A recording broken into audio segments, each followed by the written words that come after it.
So guys, जैसा कि हमने पिछले एपिसोड में देखा कि लीचू लू यांग को पीटने की कोशिश कर रहा था, मगर वो उसके सारे अटैक से बच गया था, जिससे गुस्सा होकर लीचू उसे बिना बाप की औलाद कहकर बुला रहा था, जिस वजह से लू यांग को बहुत गुस्सा आ गया था। फिर अब हम लू यांग को देखते हैं। वो लीचू से कहता है कि क्या तुम जानते हो कि जब हम सबसे कमजोर जानवर को मारने के लिए उसे घेर लेते हैं तो वो भी अपनी जान बचाने के लिए हमारे ऊपर अटैक करेगा, लेकिन मैं कोई कमजोर जानवर नहीं हूँ, इसलिए जबान संभाल कर बात करो। लीचू कहता है कि हमने एक कुत्ते की तरह तुम्हें अपने साथ हमारे घर में रखा, क्या अब तुम हमें ही काटना चाहते हो? तुम कोई कमजोर जानवर नहीं बल्कि एक बिना बाप की औलाद हो। ये कहते हुए वो उसका मजाक उड़ाने लगता है। ये देखकर लीजियान को बहुत गुस्सा आता है। वो लीचू को रोकने के लिए जाने लगती है, लेकिन लीचू उसे रोक लेती है। लीचू कहता है कि मैं देखना चाहता हूँ कि तुम क्या कर सकते हो, मुझे दिखाओ कि इतने वक्त में तुमने कैसे मार्शल आर्ट्स सीखे हैं। लीचू डबल स्वॉर्ड स्किल से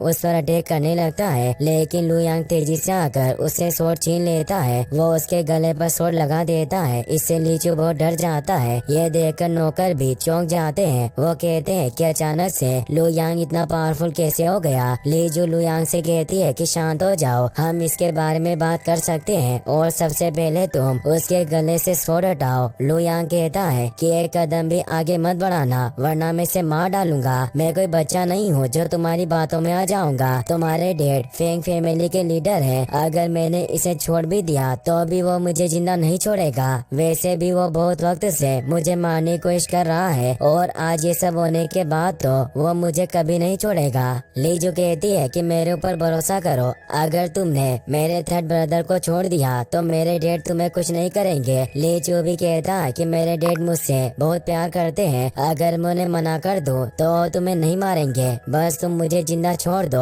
लू यांग कहता है कि सब बकवास करना बंद करो, अगर खुद किंग होंग भी मुझे प्रॉमिस करे कि वो मुझे नहीं मारेगा, फिर भी मैं उसकी बात पर यकीन नहीं करूंगा। मैंने हमेशा तुम्हारे साथ अच्छा बर्ताव किया, मुझे लगता था कि आगे जाकर हम दोनों अच्छे दोस्त बन सकते हैं, लेकिन तुमने हमेशा मुझे परेशान किया, हमेशा मेरे साथ एक नौकर की तरह बर्ताव किया और बिना वजह से मुझे मारा। मुझे आज भी समझ में नहीं आ रहा है कि तुम मुझसे इतनी नफरत क्यों करते हो। लीचू कहता है कि मैं मानता हूँ कि मैंने तुम्हारे साथ बहुत गलत बर्ताव किया, लेकिन मैं प्रॉमिस करता हूँ कि आज के बाद मैं किसी के भी साथ ऐसा बर्ताव नहीं करूँगा, इसीलिए आज मुझे माफ कर दो और मुझे जिंदा छोड़ दो। लू यांग कहता है कि मुझे तुम्हारी किसी भी बात पर भरोसा नहीं है। इतने सालों तक तुमने मुझे परेशान किया और मेरी बेइज्जती की, लेकिन आज ये सब खत्म करने का वक्त आ गया है। वो लात मारकर उसे दूर गिरा देता है। इससे लीजू को बहुत गुस्सा आता है। वो अपनी स्वॉर्ड एक्टिवेट कर लेती है और फॉलिंग लीव से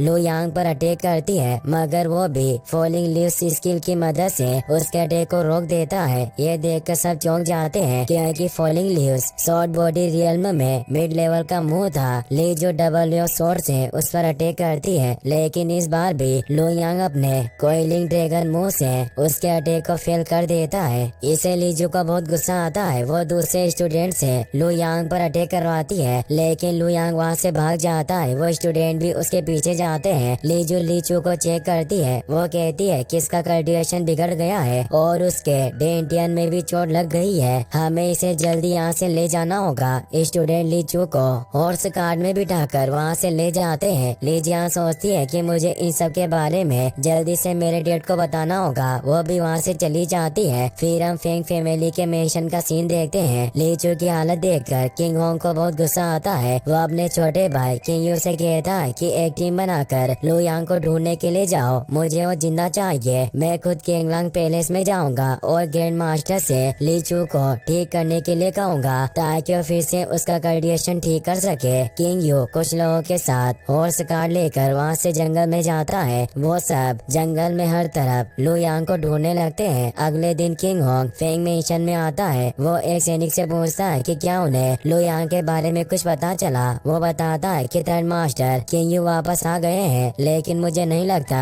कि उन्हें लू यांग के बारे में कुछ पता चला है। इससे गुस्सा होकर किंग होंग मेंशन में चला जाता है। कुछ वक्त बाद किंग यू उसके पास आता है। वो बताता है कि हमने यू लांग को पूरे जंगल में ढूंढा, पर हमें वो कहीं नहीं मिला। किंग होंग कहता है कि मैंने तुम्हें इतना आसान काम दिया था, मगर तुम उसे भी पूरा नहीं कर पाए, ये बहुत ही शर्म की बात है। किंग यू कहता है कि लू यांग बहुत चालाक है। हम ड्रैगन वैली के पीछे वाले जंगल में गए, जब 9 लोग उसका पीछा कर रहे थे वो सभी शॉर्ट बॉडी रियल में पर थे, लेकिन लू यांग ने उन सबको घायल कर दिया। उसके बाद वहाँ से गायब हो गया। हमने उसके पैरों के निशान का पीछा किया, फिर हमें पता चला कि वो अपनी जान बचाने के लिए डेविल मिस्ट फॉरेस्ट में भाग गया। कुछ वक्त पहले लू यांग के नाना फेंग सी युआन कुछ लोगों के साथ मेडिसिन ढूंढने के लिए डेविल मिस्ट फॉरेस्ट में गए, लेकिन उनमें से कोई भी वापस नहीं आया, इसीलिए हम में से कोई भी उस फॉरेस्ट में नहीं गया। मगर मैंने फॉरेस्ट के बाहर गार्ड्स लगा दिए हैं, अगर लू यांग बाहर आया